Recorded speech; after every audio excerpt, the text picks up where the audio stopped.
جب ہم civil aviation کی بات کرتے ہیں، ہوا بازی کی بات کرتے ہیں، تو ظاہر ہے بہت سارے اس میں مسائل ہیں. یہ جو سفر ہے آپ کا فضا میں، یہ پر خطر ہوتا ہے، خطرات سے بھرا ہوا ہوتا ہے. لینڈنگ سے لے کے ٹیک آف تک سارے مرحلے جو ہوتے ہیں اس میں بڑی تکنیکی مہارت چاہیے ہوتی ہے. ہم اس میں کہاں کھڑے ہیں، کیونکہ آج کا دن 7 دسمبر کا دن اس سے آگاہی کا دن منایا جاتا ہے. تو اسی حوالے سے ریلیونٹ پرسنالٹی نے آج ہمیں جوائن کیا ہے، ان سے بات کریں گے.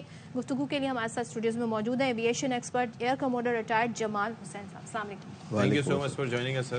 سر ذرا بتائیں، ہم دنیا تو بہت آگے چلی گئی ہے، اور اگر ہم بڑی بڑی ایئر لائنس کی بھی بات کریں تو بہت سہل بنا دیا انہوں نے فضائی سفر کو. ہم کہاں کھڑے ہیں؟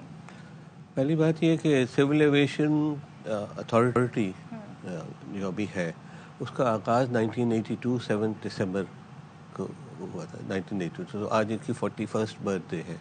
اچھا، سیکنڈ، اس سے پہلے جو تھا وہ سول ایویشن ڈپارٹمنٹ ایک ہوتا تھا under the ministry of defence. ٹھیک ہے.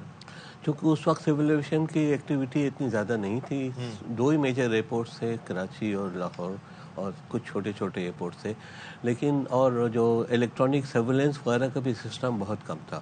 تو سول ایویشن اتھارٹی جب بنی تو اس کو یہ مشن دیا گیا کہ آپ پروموٹ کریں سول ایویشن پاکستان میں، اس کو ریگولیٹ کریں، اور جو انفراسٹرکچر ہے اس کو آپ بنائیں.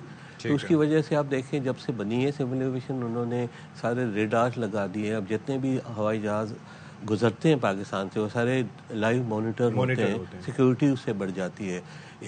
نئے ایئرپورٹس بنے، پرانے ایئرپورٹس کو ڈیولپ کیا. کراچی ایئرپورٹ، لاہور ایئرپورٹ، اسلام آباد ایئرپورٹ بنا، اور نئے کوئٹہ ایئرپورٹ بنا، وغیرہ وغیرہ. اور لینڈنگ سسٹم وغیرہ انہیں لگا ہوا ہے، ماڈرن سسٹم، تاکہ رات کے وقت یا خراب موسم میں بھی لینڈنگ کر سکیں. یہ تو سول ایویشن کے کارنامے تھے.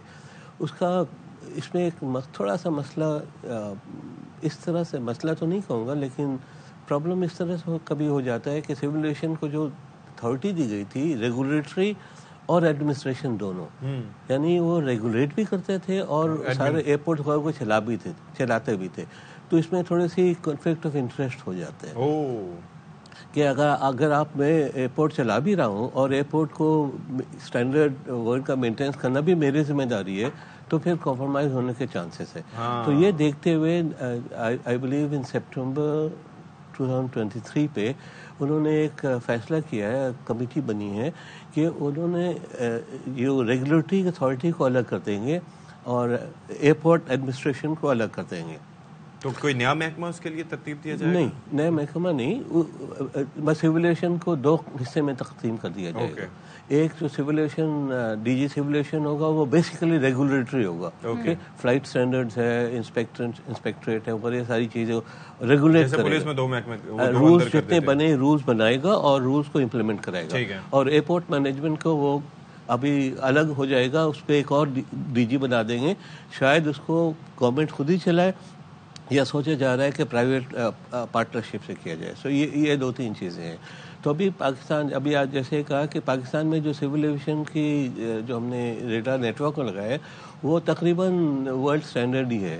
کچھ ایئرپورٹس میں ہمارے جو لینڈنگ فیسلٹی وہ کمپلیٹ وہ نہیں ہے کہ بالکل 0 پہ لینڈ کر سکیں، لیکن اس میں کوئی مسئلہ نہیں ہے. اچھا، مجھے ایک چیز بتائیں کہ یہ جو جب فلائٹس کو لینڈ کروانے سے لے کے کافی ساری چیزیں، پھر آپ کو پتہ ہے کہ آج کل رن ویز بھی کافی الیکٹرانکلی ایسے ایڈوانس ہو گئے ہیں کہ اس کے اندر کیپٹن جو ہے وہ بڑے آرام سے لینڈ کر لیتے ہیں کسی بھی طرح کا موسم. ہماری اس حوالے سے سہولیات اور ٹریننگز وغیرہ جو ہیں عملے کی، اور خاص طور پر سول ایویشن کے عملے کی، یا جو فلائٹ کنٹرولرز ہوتے ہیں ان کی، وہ کیسی ہیں آپ کی نظر میں؟ نہیں، میرے خیال سے اس ٹریننگ وغیرہ میں تو کوئی مسئلہ نہیں ہے. وہ ساری چیزیں ٹھیک. مسئلہ صرف ہو جاتا ہے کہ جب بھی کوئی گورنمنٹ آرگنائزیشن رن کرتی ہے تو اس میں پولیٹیکل انفلوئنس کی وجہ سے جو ایسی بھرتیاں ہو جاتی ہیں جس کو جو ڈی جی سول ایویشن ہے یا پی آئی اے کو دیکھ لیں آپ، ان کو چلانا بڑا مسئلہ ہو جاتا ہے. ایک ایگزامپل میں دیتا ہوں ریگولیٹری اور امپلیمنٹیشن اور مینجمنٹ کا. جب اسلام آباد ایئرپورٹ بن رہا تھا، دو رن ویز بنے. 2 رن ویز چاہیے تھے تاکہ زیادہ آپریشن ہو. جیسے ہیتھرو وغیرہ میں تو 3-4 رن ویز ہوتے ہیں، زیادہ ہوتے ہیں. تو 2 رن وے کے درمیان ایک منیمم فاصلہ ہونا چاہیے. اگر وہ فاصلہ نہیں ہے تو آپ دونوں رن وے کو اکٹھے استعمال نہیں کر سکتے. یہ لکھا ہوا ہے. لیکن جب انہوں نے بنایا، یا مجبوری تھی یا کیونکہ سول ایویشن بنا بھی رہی تھی اور سول ایویشن اس کو امپلیمنٹ بھی کرنا تھا تو جب بنا تو بعد میں پتا چلا کہ جو بنا ہے اس میں فاصلہ نہیں ہے.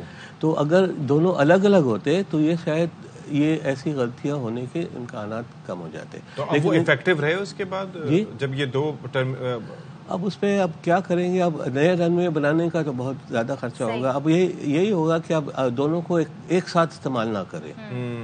پہلے تو ہوتا ہے کہ ایک رن وے دونوں رن وے سے ٹیک آف ہو رہا ہے, ایک رن وے سے لینڈنگ ہو رہا ہے, ایک رن اکٹھے.